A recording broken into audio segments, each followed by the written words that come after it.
तो अब हम स्टार्ट करने वाला है यूनिट 4 को, जिसका नेम है प्रोजेक्ट प्लानिंग एंड कंट्रोल। अब प्रोजेक्ट प्लानिंग क्या होती है? प्रोजेक्ट प्लानिंग को अगर हम इजी तरीके से समझे तो किसी भी प्रोजेक्ट को स्टार्ट करने से पहले सारी प्लानिंग करना कि हम क्या, हमारे स्कोप है, क्या हमारा गोल है, कितना उसमें पैसा लगेगा, कितने इन्वेस्टमेंट हमको चाहिए, फंड्स हम कहां से लेंगे, क्या क्या टेक्नोलॉजी चाहिए होगी हमें, कौन कौन सी मशीन्स इक्विपमेंट्स चाहिए, इन सब चीजों की प्लानिंग करना, पूरे प्रोजेक्ट को प्लान करना, उसको हम बोलते हैं प्रोजेक्ट प्लानिंग। अब प्रोजेक्ट प्लानिंग ना बहुत ज्यादा इंपॉर्टेंट स्टेप होता है किसी भी प्लान को स्टार्ट करने के लिए, किसी भी प्रोजेक्ट को स्टार्ट करने के लिए, क्योंकि वो उसका मेन स्टेप है, पूरी प्लानिंग करना। अब देखते हैं फाइनेंशियल एनालिसिस। अब फाइनेंशियल एनालिसिस का मतलब होता है फाइनेंशियली जो भी चीजें हैं उन सबको एनालाइज करना, कितना पैसा लगेगा, ठीक है, कितना हमें प्रॉफिट हो सकता है, हम कहां से बोरो करेंगे, कब तक उन्हें वापस करेंगे, मतलब जितनी भी उसमें फाइनेंशियल इन्वॉल्वमेंट होती है वो सब हमारी किस में आती है? फाइनेंशियल एनालिसिस में आती है। तो ये भी बहुत ज्यादा इंपॉर्टेंट होती है किसी भी प्रोजेक्ट का डिसीजन लेना, फाइनेंशियल डिसीजन लेना।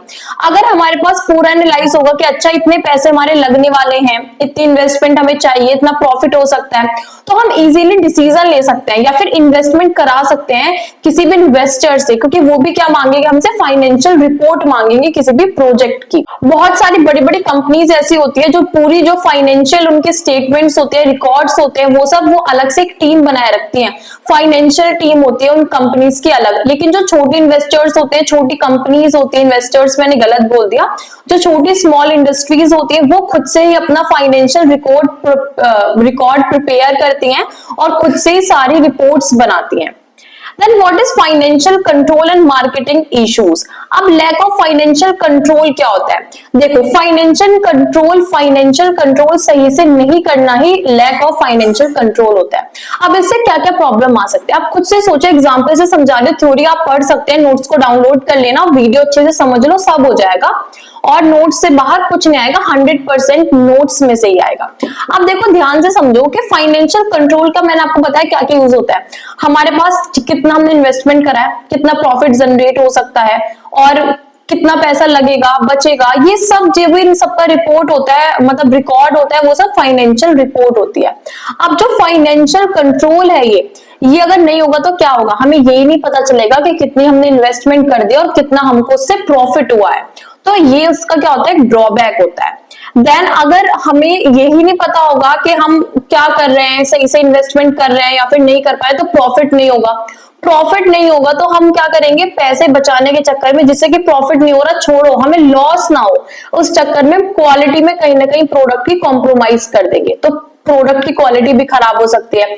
इकोनॉमिक ग्रोथ जो हम सोच रहे थे, पहले गोल था हमारा कि बहुत बेनिफिट होगा हमारा, हम इकोनॉमिक ग्रोथ में हेल्प करेंगे, लेकिन कहीं ना कहीं वो हम नहीं कर पाएंगे। Then inappropriate marketing. अब इनएप्रोप्रिएट मार्केटिंग क्या होता है?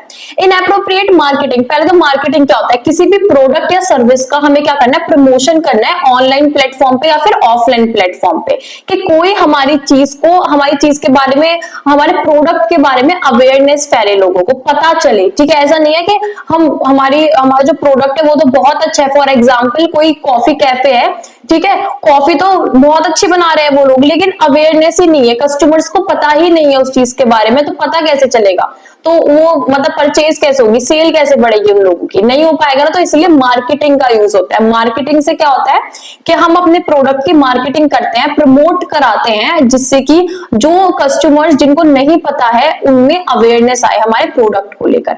अगर हम मार्केटिंग सही से नहीं करेंगे तो फिर क्या होगा? बहुत ज्यादा प्रॉब्लम हो जाएगी। जैसे कि स्मॉल स्केल इंडस्ट्रीज जो होती है वो स्ट्रगल करते हैं, क्यों? क्योंकि वो कहीं ना कहीं प्रमोशन नहीं करा पाती अपने प्रोडक्ट का। एक तो वो छोटी स्मॉल स्केल इंडस्ट्री है, इतनी ज्यादा इन्वेस्टमेंट नहीं होती उनके पास, ऊपर से प्रमोशन के लिए उनको और ज्यादा इन्वेस्टमेंट चाहिए, तो कहीं ना कहीं वो मार्केटिंग नहीं करा पाते हैं। तो जो लोकल एरिया के लोग होते हैं जहां पर वो इंडस्ट्री है स्मॉल स्केल, वो उन्हीं लोगों की सेल, मतलब कि उन्हीं लोगों को सेल कर पाते हैं बाहर, और इंटरनेशनली या फिर बाहर जो अलग क्लाइंट्स हैं उनको रीच नहीं कर पाते, क्योंकि मार्केटिंग की प्रॉब्लम होती है। देन जो एंशरीज इंडस्ट्रीज होती है वो भी बहुत इशू फेस करते हैं, क्योंकि क्या कहीं ना कहीं उनके प्राइसिंग सिस्टम्स का उनको नहीं पता होता है, उनको इतनी नॉलेज नहीं होती कि क्या प्राइस हमें सेट करना चाहिए। कहीं ना कहीं ओवर प्राइस हो जाता है, कभी कभी लो प्राइस हो जाता है, जिसकी वजह से प्रॉफिट नहीं गेन कर पाते हैं वो।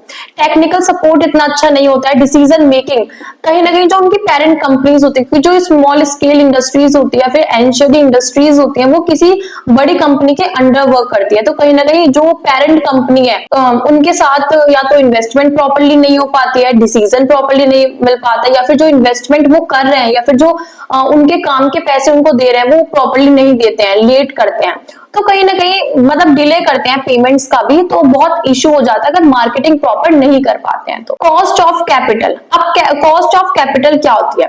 कॉस्ट ऑफ कैपिटल होती है कि हम कितना इन्वेस्टमेंट कर रहे हैं किसी कंपनी में मिनिमम, ठीक है, और उससे हमें कितना रिटर्न मिल सकता है। फॉर एग्जाम्पल इजी समझते हैं, हम कोई बेकरी खोल रहे हैं, अब उस बेकरी को हमने खोला, हमारी जो इन्वेस्टमेंट लगी है टोटल वो 5 लाख की लगी है। अब उसमें जो हमें रिटर्न चाहिए होगा वो हमें मिनिमम 5 लाख प्लस कुछ एक्स्ट्रा अमाउंट भी चाहिए होगा, जिसको हम बोलते हैं प्रॉफिट। मतलब कॉस्ट ऑफ कैपिटल का मीनिंग है कि मिनिमम हम कितनी इन्वेस्टमेंट कर सकते हैं जिससे कि हमारा उतना रिटर्न तो आए जो इन्वेस्टमेंट हमने करी है, साथ में कुछ प्रॉफिट भी हमको मिले, तो इसको हम क्या बोलते हैं? कॉस्ट ऑफ कैपिटल बोलते हैं। जैसे कि हम इसमें क्या हो सकता है, कौन कौन से कंपोनेंट्स होते हैं इसके, जैसे कि लैंड, बिल्डिंग, मशीनरी, ट्रांसपोर्ट, इन सब में अगर हम ज्यादा इन्वेस्टमेंट करते हैं, ज्यादा कॉस्ट ऑफ कैपिटल होता है, तो कहीं ना कहीं लो प्रॉफिट होता है। अब कॉजेस क्या होते हैं कॉस्ट वेरिएशन के? आपने कई बार देखा होगा कि जब भी कोई बिजनेस हम स्टार्ट करते हैं तो हमारे पास कुछ फिक्स्ड क्या होते हैं, हमारे पास फिक्स्ड इन्वेस्टमेंट होती है कि हाँ हमें एक लैंड चाहिए, रेंट पे करना है, लेबर को हमें सैलरीज प्रोवाइड करानी है, इक्विपमेंट चाहिए, मशीन्स चाहिए, प्रोडक्ट कौन कौन से चाहिए हमको यूज करने वाले, ठीक है, तो ये हमारे फिक्स्ड होते हैं। लेकिन कुछ कॉस्ट ऐसी भी होती है जो वेरी करती है, ठीक है ना। कभी कभी ऐसा भी होता है कि जो भी हमारी एक्टिविटी एग्जीक्यूशन है उसमें डिले हो जाए, जो हम परफॉर्म कर रहे हैं, टास्क परफॉर्म कर रहे हैं वो डिले हो जाए, प्लानिंग प्रॉपर ना हो, हम फाइनेंशियल कंट्रोल ना कर पाए, जैसे मैंने पता ही नहीं कितना इन्वेस्टमेंट हो गया और कितना हमें रिटर्न मिलेगा। लैक ऑफ एक्सपर्टीज, मतलब कि एक्सपर्ट्स ना हो या फिर हमारे पास इतनी ज्यादा नॉलेज ना हो उस चीज को लेकर, ठीक है, या फिर वेस्ट ज्यादा हो जाए, तो ये भी कॉस्ट को क्या कर सकता है, बढ़ा सकता है। Financial companies financial need, financing a companies financial need. अब क्या क्या सोर्सेज होते हैं फाइनेंसिंग के? किसी भी कंपनी है, कोई भी बिजनेस है, उसको स्टार्ट करने से पहले क्या चाहिए होता है हमको? इन्वेस्टमेंट चाहिए होता है, ठीक है, फाइनेंशियल्स चाहिए होते हैं हमको। तो हम क्या क्या सोर्सेज होते हैं फाइनेंसिंग के, किसी भी प्रोजेक्ट के लिए पैसा इकट्ठा करना, ये समझ लीजिए। इसमें 3 टाइप होते हैं। एक तो पर्सनल, कि मुझे बिजनेस स्टार्ट करना है, अपने पैसे से करना है, मेरे पास पैसे हैं, मैं अपनी इन्वेस्टमेंट करूंगी, ठीक। Second, loan. अब लोन क्या कर सकते हैं हम? दोस्तों से, फ्रेंड से, रिलेटिव से, फैमिली से क्या ले सकते हैं? लोन ले सकते हैं किसी भी बिजनेस को स्टार्ट करने के लिए। Then third is government subsidies. अब कई बार ऐसा भी होता है कि जो गवर्नमेंट एजेंसीज होती हैं वो किसी भी बिजनेस को, ठीक है, स्टार्ट करने के लिए, स्टार्टअप के लिए क्या करते हैं? इंसेंटिव्स या फिर सब्सिडी प्रोवाइड कराती है। लिवरेज्ड कंपनीज, अब ये क्या होती है? लिवरेज्ड कंपनीज का सिंपल अगर हम देखें तो ऐसी कंपनीज जिनका जो इन्वेस्टमेंट है वो हमारे पैसे से नहीं हो रहा है, मतलब उस कंपनी को स्टार्ट करने के लिए हम अपनी इन्वेस्टमेंट नहीं कर रहे हैं। कौन इन्वेस्ट कर रहा है? या तो हम लोन ले रहे हैं या फिर हम इन्वेस्टर्स ढूंढ रहे हैं, ठीक है ना। इसको एक बार बुकिश लैंग्वेज में देख लेते हैं, नोट्स में देख लेते हैं। Companies using debit in their capital structure, मतलब कि हम क्या कर रहे हैं? अपना खुद का पर्सनल इन्वेस्टमेंट नहीं कर रहे हैं, हम क्या कर रहे हैं? या तो लोन ले रहे हैं या इक्विटी की हेल्प से हम क्या कर रहे हैं? इन्वेस्टमेंट कर रहे हैं। Now next topic is capital funding versus operation funding. अब देखो कैपिटल फंडिंग क्या होती है? जो लॉन्ग टर्म नीड होती है, ठीक है, या फिर जो भी एसेट में हम इन्वेस्टमेंट कर रहे हैं, जैसे कि लैंड, मशीन्स, इक्विपमेंट्स, इनमें जो इन्वेस्टमेंट होगा वो हमारी क्या होती है? कैपिटल फंडिंग होती है। लेकिन जो हमारी ऑपरेशनल फंडिंग होती है उसका मीनिंग है डे टू डे ऑपरेशन, मतलब कि डेली के वेजेस प्रोवाइड कराने, ठीक है, जो भी एक्स्ट्रा हमारा मतलब क्या बोलेंगे, मैन्युफैक्चरिंग के प्रोसेस के ड्यूरिंग हमें कोई भी इन्वेस्टमेंट की जरूरत है, मतलब कि कोई क्लींजिंग आ रहा है या फिर कोई एक्स्ट्रा इलेक्ट्रिसिटी लग गई, मतलब कुछ भी एक्स्ट्रा जो डे टू डे ऑपरेशंस होते हैं, डेली के ऑपरेशंस पे जो भी नीड होती है, पैकेजिंग के पैसे एक्स्ट्रा लग गए, वो सब। अब क्या होता है, एग्जाम्पल समझ सकते हैं, जैसे कि इसमें वही लैंड खरीदनी, बिल्डिंग्स, इक्विपमेंट्स, ठीक है, इसमें सैलरीज, रेंट प्रोवाइड कराना, ठीक है, जो डे टू डे एक्सपेंसेस होते हैं वो। Then restriction can not be used for daily operations. Yes, ये क्या है, ये हमारी एक तरीके से फंड है, हमारा एक कैपिटल है जो हमने अपने प्रोजेक्ट के लिए रखा हुआ है। तो इसमें हमारी फिक्स्ड कॉस्ट इंक्लूड होती है कि हाँ, हमें हर मंथ 10 एम्प्लॉय को इतनी सैलरी देनी है, 10 लाख का हमने ये रेंट पे करना है। तो ये सब चीजें होती हैं जो फिक्स्ड होती है। तो ये ऐसा नहीं है कि डे टू डे ऑपरेशन में हम इस अमाउंट में से खर्च कर सकते हैं, नहीं।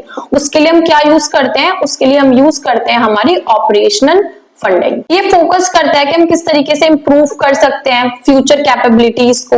ये डेली करंट जो अब चल रहा है, हम फ्यूचर का नहीं सोच रहे हैं, बस अब जो हमारा प्रोजेक्ट का मैन्युफैक्चरिंग चल रही है बस इस पर ध्यान दे रहे हैं। देन सोर्स क्या हो सकते हैं, ये लोन से आ सकता है, इन्वेस्टमेंट से आ सकता है, ठीक है, ये रिवेन्यू है जो कि सेल से जनरेट हो रहा है, ठीक है, जो भी हम कमाई कर रहे हैं उसमें से जो पैसा हम यूज कर रहे हैं। अब जो भी इनका इम्पैक्ट किस किस चीज पे होता है, इनका इम्पैक्ट कैसे होता है, capitalised on the balance sheet.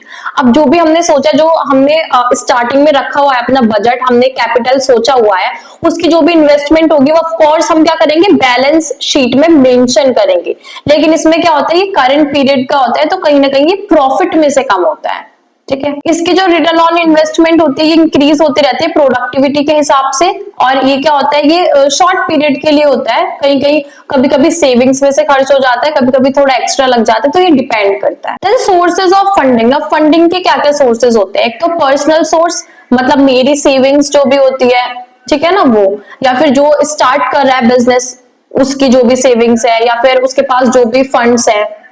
External funds होते हैं, या तो अपने फ्रेंड से बोरो करना, बैंक से लोन लेना, या फिर इन्वेस्टर्स से लेना, जिनको हमें वापस करना है। Next topic is risk and risk analysis. अब रिस्क क्या होता है, देखो रिस्क का मतलब ये है कि कहीं ना कहीं कोई प्रॉब्लम आ सकती है। अब बिजनेस हमने स्टार्ट तो कर दिया, क्या पता कल के दिन को गवर्नमेंट अपने लॉ चेंज कर दे और बिजनेस बंद हो जाए, क्या पता मार्केट में नया कॉम्पिटिशन आ जाए। ये सब क्या होते हैं, रिस्क होते हैं, मतलब मुसीबतें, ठीक है। और इन सबको क्या करना, एनालाइज करना, सोचना, इनको सॉल्व करने के बारे में सोचना, प्रॉब्लम को एनालाइज करना, सॉल्यूशंस ढूंढना, ये सब क्या होते हैं, रिस्क एनालिसिस। अब सोर्सेस क्या होते हैं रिस्क के, रिस्क कहां कहां से आ सकता है। एक तो प्रोजेक्ट स्पेसिफिक रिस्क हो सकता है, मतलब कि प्रोजेक्ट को मतलब प्रोजेक्ट बनाते वक्त या फिर प्रोजेक्ट को हम जब एग्जीक्यूट कर रहे हैं, ठीक है, इम्प्लीमेंटेशन के वक्त जो भी रिस्क आ रहा है। कंपटीशन रिस्क क्या हुआ, हमने अभी अभी अपनी कंपनी खोली, प्रोजेक्ट हमने कंप्लीट करा, बिजनेस हमने स्टार्ट करा, और जब भी हमारे पास कोई नया कंपटीशन आ गया या किसी और ने भी सेम कंपनी खोल ली। इंडस्ट्री स्पेसिफिक रिस्क, अब क्या हो सकती है, टेक्नोलॉजी चेंज हो सकती है टाइम के अकॉर्डिंगली। मार्केट रिस्क, कभी कभी ऐसा होता है कि जो इंटरेस्ट रेट है वो चेंज हो गया, ठीक है, या फिर मार्केट में नई डिमांड आ गई। Next is risk analyse. अब हमें क्या करना है, जो भी रिस्क होते हैं, हमें एंटरप्रेन्योर्स जो होते हैं वो क्या करेंगे, रिस्क को सोचेंगे, मतलब रिस्क को समझेंगे कि क्या क्या रिस्क आ सकते हैं। पहली बात तो जब हम प्लानिंग करते हैं प्रोजेक्ट की, जब भी हम क्या कर लेते हैं, एनालाइज कर लेते हैं क्या क्या रिस्क हम फेस कर सकते हैं, फिर उसको मैनेज करते हैं। तो रिस्क एनालिसिस क्या होता है, एक सिस्टम होता है, हमें क्या करना है कि क्या क्या रिस्क हमारे, उन सबको मैनेज करना, क्या क्या रिस्क हमारे प्रोजेक्ट में या बिजनेस में आ सकते हैं, ठीक है। देन प्रॉपरली उनको पूरा सिस्टमैटिकली हमें सोचना है कि हम उसको कैसे सॉल्व कर सकते हैं, क्या क्या अप्रोचेस लगा सकते हैं कि रिस्क मैनेज हो जाए। Next topic is capital expenditure. अब कैपिटल एक्सपेंडिचर का मतलब क्या होता है, इसका मतलब है जो, मतलब कैपिटल एक्सपेंडिचर का मतलब है जो हम किसी परमानेंट, मतलब एसेट को खरीदने के लिए पैसे लगा रहे हैं, मतलब जो हमारा परमानेंट या फिर फिक्स्ड क्या है, इन्वेस्टमेंट है किसी भी बिजनेस या प्रोजेक्ट में। जैसे कि हमारे फिक्स्ड फिजिकल एसेट्स क्या होते हैं, जैसे कि बिल्डिंग्स, मशीन्स, लैंड, ये सब फिक्स्ड एसेट होते हैं, ठीक है, किसी भी बिजनेस के या फिर कंपनी के। तो उनकी जो इन्वेस्टमेंट होती है उसको हम क्या बोलते हैं, कैपिटल एक्सपेंडिचर। अब इसके टाइप्स क्या होते हैं, टू मेंटेन एग्जिस्टिंग ऑपरेशंस, जो ऑपरेशंस चल रहे हैं उसको क्या करना, मेंटेन करना। देन इन्वेस्टमेंट करना ऐसी चीजों में जो फ्यूचर के लिए हमें फायदा दे सकता है। प्लानिंग कैपिटल एक्सपेंडिचर, हमें क्या करना है, हमारे पास एक प्रॉपर, अब क्या हुआ, हमें ये तो पता है कि हमें क्या क्या चीजें फिजिकल चीजें खरीदनी है, कौन कौन सी हमारी फिक्स्ड क्या है, एक्सपेंडिचर है, कौन सा हमारा खर्चा है, एक्सपेंसेस है। अब हमें सोचना है कि ऐसा ना हो कि उस चीज को करने के चक्कर में हमारे पास जितने फंड्स है वो ही कम पड़ जाए। तो हमें क्या करना है, प्रॉपरली प्लान करना है कि हमारे पास इतनी इन्वेस्टमेंट है, अब इस इन्वेस्टमेंट से हम क्या क्या चीजें खरीद सकते हैं, कोई एक्स्ट्रा चीज तो नहीं है, या फिर हम उन फंड्स का कोई ओवर यूज तो नहीं कर रहे हैं, प्रॉपर है ना, जितनी नीड है उतना यूज हो रहा है ना। Profit planning in a business enterprise. अब प्रॉफिट को कैसे प्लान करते हैं? The primary reason for running a business is to make profit. Yes, किसी भी बिजनेस को स्टार्ट करने का मेन मोटिव हमारा क्या होता है कि हमें क्या कमाना है, प्रॉफिट कमाना है। अब हम सब सोचते हैं अरे हम तो बिजनेसमैन बनेंगे, पढ़ाई लिखाई में कुछ नहीं रखा, बिजनेसमैन बनेंगे। अरे बिजनेसमैन तो बनोगे, लेकिन पढ़ाई उसके लिए इसलिए जरूरी है क्योंकि जो तुम हमें पूरा कैलकुलेशन करनी पड़ेगी, कितना प्रॉफिट हो रहा है, कितना लॉस हो रहा है, वो कैसे करोगे बिना पढ़े? तो पहले अपना माइंड मेकअप करो पूरा, ठीक है, पूरा सोचो समझो अच्छे से पढ़ो, उसके बाद ही तो बिजनेस स्टार्ट करोगे। बिजनेस हमेशा स्टार्ट क्यों करते हैं? जिससे कि हमारे पास प्रॉफिट आ सके, ठीक है। अब प्रॉफिट को, अब हमें प्रॉफिट तो हमें पता है कि हमें बिजनेस से प्रॉफिट कमाना है, लेकिन उसकी प्लानिंग भी तो करनी पड़ेगी कि कितना इन्वेस्टमेंट है और कितना हम उससे प्रॉफिट निकाल सकते हैं, कितना प्रॉफिट बना सकते हैं, या फिर हमें कितना प्रॉफिट मिलेगा। तो उसकी जो प्रॉपर प्लानिंग होती है उसी को हम क्या बोलते हैं, प्रॉफिट प्लानिंग बोलते हैं। हमें ये कैसे करनी होती है प्रॉफिट प्लानिंग? सबसे बेस्ट प्रॉफिट प्लानिंग कैसे हो सकती है? हमें क्या करना है, जितने भी पास्ट हमारे इवेंट्स हैं उन सबको एनालाइज करना है। अच्छा, हमने जितनी इन्वेस्टमेंट करी उसमें ये खर्चा हुआ था, पिछली बार हमारा इतना प्रॉफिट हुआ था, अब हमारा कितना प्रॉफिट हो सकता है। तो पूरा हमें पास्ट हिस्ट्री को उठाना है, ठीक है, पूरी हिस्ट्री डेटा को हमें लेना है, उससे हमें सोचना है, एनालाइज करना है, उसके बाद फिर फ्यूचर के बारे में सोचना है। फ्यूचर में क्या क्या ट्रेंड्स आ सकते हैं, हम क्या क्या चेंजेस कर सकते हैं जिससे हमारा ज्यादा प्रॉफिट हो, ये सब कुछ सोचना क्या होता है, हमारा एक प्रॉफिट प्लानिंग होती है। अब प्रॉफिट प्लानिंग के कंपोनेंट्स क्या होते हैं? एक तो रिवेन्यू टारगेट, हमें पहले ही सेट कर लेना अपना टारगेट, हमें कितना रिवेन्यू जनरेट करना है किसी भी बिजनेस से, ठीक है। देन लेबर कॉस्ट, अब हमें सोच लेना है कि कितने हमें एम्प्लॉय की जरूरत है और कितनी हमें कॉस्ट चाहिए उनको देने के लिए, मतलब कितने टोटल हम एम्प्लॉय हैं, कितने उनके वेजेस है, उसका पूरा एक चार्ट बना लेंगे।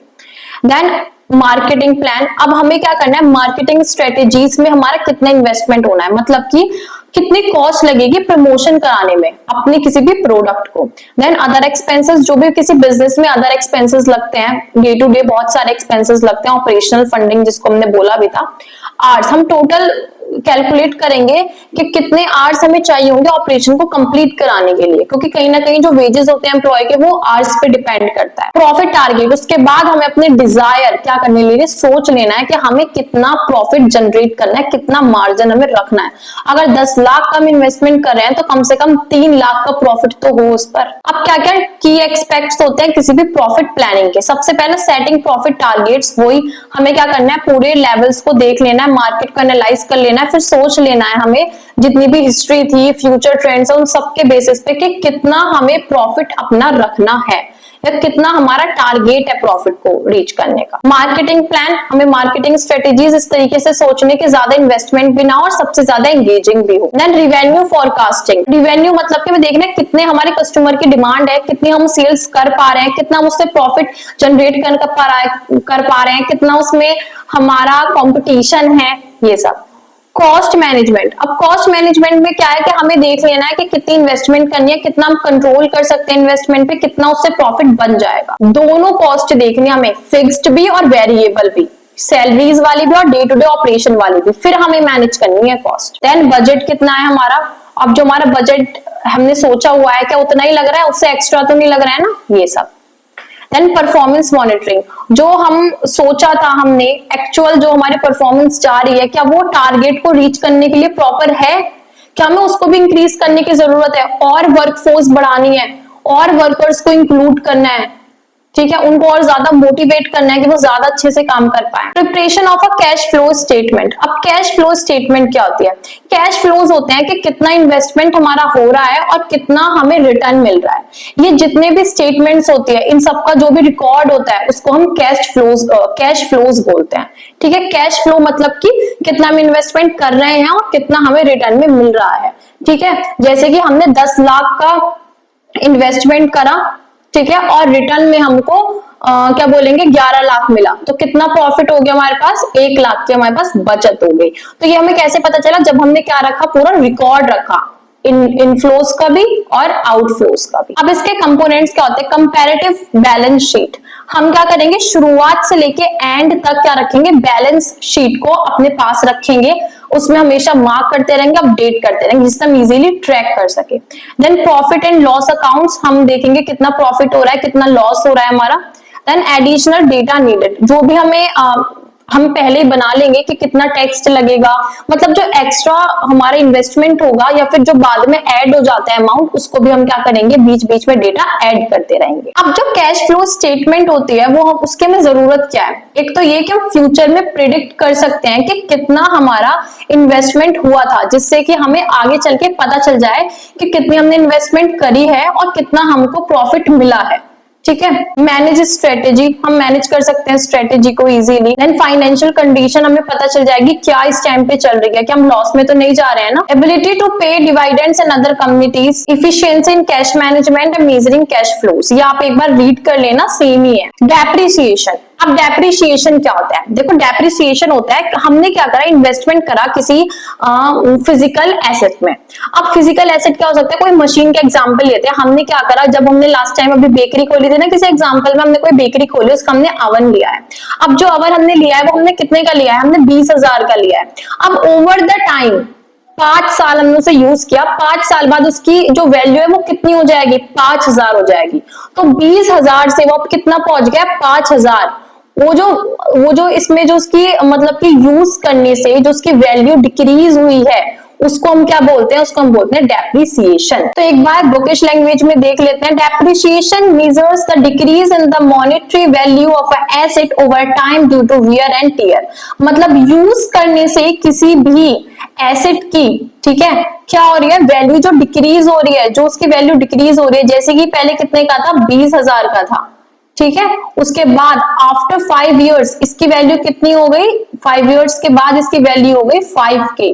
तो ये जो अमाउंट कितनी, जो ये 15,000 जो है, ये क्या है, इसकी डेप्रिसिएशन वैल्यू है, this one. Okay, next topic is quality management and total quality management. अब क्वालिटी मैनेजमेंट क्या होता है, हमने लास्ट यूनिट में पढ़ा था, क्वालिटी मैनेजमेंट किसी भी प्रोडक्ट की अश्योर करना कि इसकी क्वालिटी बिल्कुल सही है, उसको हम बोलते हैं क्वालिटी मैनेजमेंट। हमें बीच बीच में क्या करना है, जब भी मैन्युफैक्चरिंग चल रही है, हर स्टेज पे हमें उसकी क्वालिटी चेक करनी है।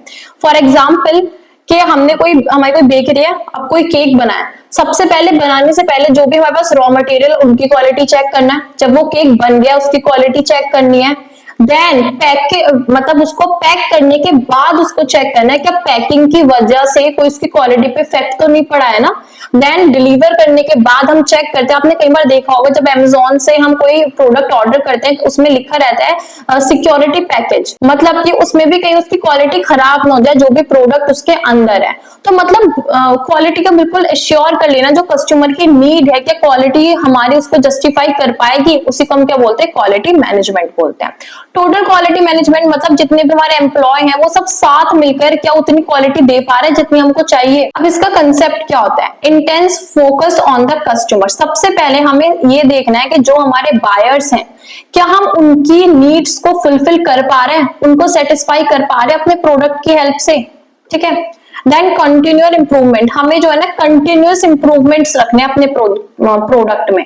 ये नहीं कि एक बार वो हमने क्या करा कि एक बार हमारा प्रोडक्ट कंप्लीट हो गया है, उसके बाद हमने इंप्रूवमेंट छोड़ दिया, क्या पता मार्केट में नया ट्रेंड आ जाए, नई डिमांड आ जाए कस्टमर्स की, क्या उनके फीडबैक में कुछ ऐसी चीजों के हमें चेंज करना पड़े या फिर इंप्रूव करना पड़े अपना प्रोडक्ट। देन प्रोसेस फोकस, हमें कंटिन्यूअसली चेक करते रहना है क्या उनकी क्वालिटी को। देन एक्यूरेट मेजरमेंट, जो भी हमने पहले सोचा हुआ था या फिर जो भी हमारे स्टैटिस्टिकल टेक्निक्स उसमें यूज होती हैं किसी भी प्रोडक्ट की या ऑर्गेनाइजेशन की चेक करने के लिए उसकी क्वालिटी को। Next is empowerment of employees, हमें क्या करना है, एम्पावर्ड रखना है, मोटिवेट रखना है अपने किसको, एम्प्लॉयज को, कि वो क्या कर सके, हेल्प कर सके क्वालिटी मैनेजमेंट में, कि जितना हमारे पास एम्प्लॉय है क्या वो अपना पूरा दे पा रहे हैं उतनी क्वालिटी बनाने के लिए। देन स्टैटिस्टिकल क्वालिटी कंट्रोल, अब ये क्या करता है, ये क्या होता है, बहुत सारे स्टैटिस्टिकल टूल्स होते हैं, जैसे कि मैथ में पढ़ते थे ना, मीन मोड मीडियन वाला चैप्टर जो होता है पूरा, वो स्टैटिस्टिक्स होते हैं पूरी, तो उन पूरी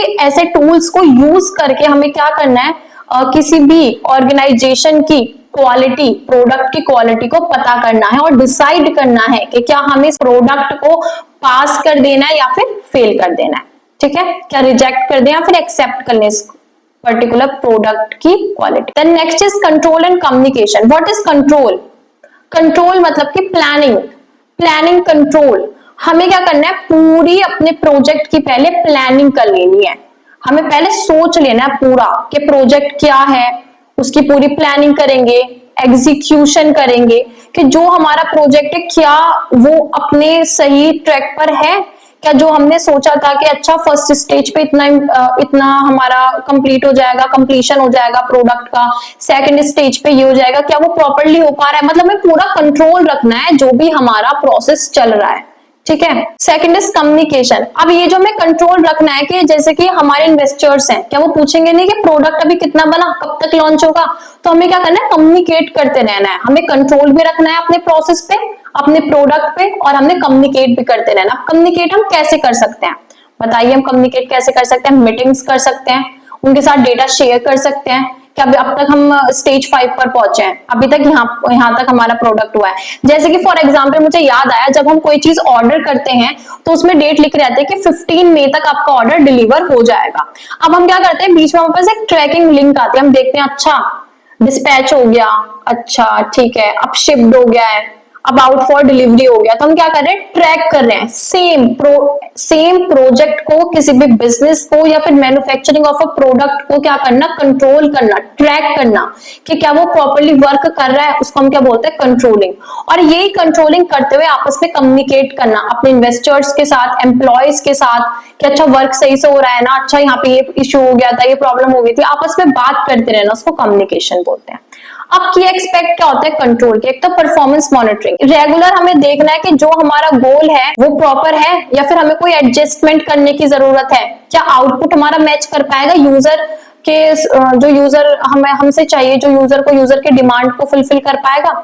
क्वालिटी कंट्रोल, क्या जो हमने पहले से स्टैंडर्ड बनाया हुआ है कि ये हमें क्वालिटी रखनी है प्रोडक्ट की, क्या उससे मैच कर पा रहा है हमारा प्रोडक्ट। देन रिस्क मैनेजमेंट, जो भी कोई रिस्क आ रहा है उसको आइडेंटिफाई करना और फिर उसको मैनेज करना। अब इसके टेक्निक्स क्या होती है? तो ग्रांट चार्ट्स बना सकते हैं, मतलब कि हम पूरा क्या कर सकते हैं, प्रोजेक्ट की आउटलाइन, टाइमलाइन बना सकते हैं, ठीक है, विजुअलाइज कर सकते हैं, इस टाइम पे स्टार्ट हुआ था, यहाँ पे एंडिंग होगी, अब तक ये वाली स्टेजेस पूरे हो सकते हैं, पूरा ट्रैक कर सकते हैं प्रोसेस को। देन की परफॉर्मेंस इंडिकेटर्स, ठीक है। अब ये क्या करते हैं, specific metrics to measure the performance. अब हम बीच बीच में क्या कर सकते हैं, अपने प्रोडक्ट की क्या कर सकते हैं, प्रोसेस की परफॉर्मेंस मैनेज कर सकते हैं, चेक कर सकते हैं, मेजर कर सकते हैं। ऑडिट एंड रिव्यू, अब हम क्या कर सकते हैं, रेगुलर ऑडिट या फिर रिव्यूज, मतलब एक मीटिंग कर सकते हैं लोगों के साथ बैठकर, एम्प्लॉयज के साथ बैठकर कि क्या हमें कुछ जरूरत तो नहीं है ना चेंज करने की, कुछ नई चीज करने की। अब कम्युनिकेशन के की एक्सपेक्ट्स क्या होते हैं? एक को स्टेक होल्डर से कम्युनिकेट करना, ठीक है, मतलब उनको पूरे प्रोजेक्ट की, प्रोसेस की हमें क्या देनी है, इंफॉर्मेशन शेयर करके रखनी है, उनके साथ बात करते रहना है। रेगुलर अपडेट, हमें डेली अपडेट्स रखनी है, चाहे मीटिंग के थ्रू हो, चाहे रिपोर्ट्स के थ्रू हो, डैशबोर्ड शेयर कर सकते हैं हम अपने प्रोग्रेस का, एनालाइज कर सकते हैं। फीडबैक मैकेनिज्म, अब जो भी हम स्टेक होल्डर्स के साथ शेयर कर रहे हैं डेटा, उनको लेकर क्या उनका कोई अलग पर्सपेक्टिव या फिर कोई नया फीडबैक तो नहीं है ना, क्यों हमें प्रोडक्ट में कुछ इंप्रूवमेंट करना पड़े जिसकी वजह से। टेक्निक्स फॉर इफेक्टिव कम्युनिकेशन, अब क्या क्या टेक्निक्स होती है इफेक्टिव कम्युनिकेशन? एक तो प्रोजेक्ट मीटिंग्स हम कर सकते हैं, ठीक है, जिसमें हम इशू डिस्कस कर सकते हैं, प्रोग्रेस डिस्कस कर सकते हैं, कोई नया फीडबैक डिस्कस कर सकते हैं। रिपोर्ट एंड डैशबोर्ड्स, हम क्या कर सकते हैं, शेयर कर सकते हैं डैशबोर्ड, ठीक है, या फिर रिपोर्ट्स को। देन कोलैबोरेशन टूल्स, हम क्या कर सकते हैं, बहुत सारे प्रोजेक्ट मैनेजमेंट सॉफ्टवेयर्स होते हैं जिसपे हम इजीली कम्युनिकेट कर सकते हैं अपने स्टेक होल्डर्स के साथ। तो ये यूनिट यहाँ पे खत्म होती है। नोट्स प्लीज आप डाउनलोड कर लेना, नोट्स के अलावा कुछ नहीं आएगा, वीडियो देखिए, नोट्स में मार्क करते रहिए इंपॉर्टेंट चीजें, एंड सारे पीवाईक्यू, सारे previous year questions, important questions आपको सब नोट्स में मिल जाएंगे, नोट्स को डाउनलोड कर लेना। मिलते हैं नेक्स्ट यूनिट में, बाय बाय। हमारे kkstore.kkworld.in पर अनबॉक्स और न्यू प्रोडक्ट्स काफी क्रेजी लूट प्राइस पर मिल रहा है, लिंक डिस्क्रिप्शन में मिल जाएगी।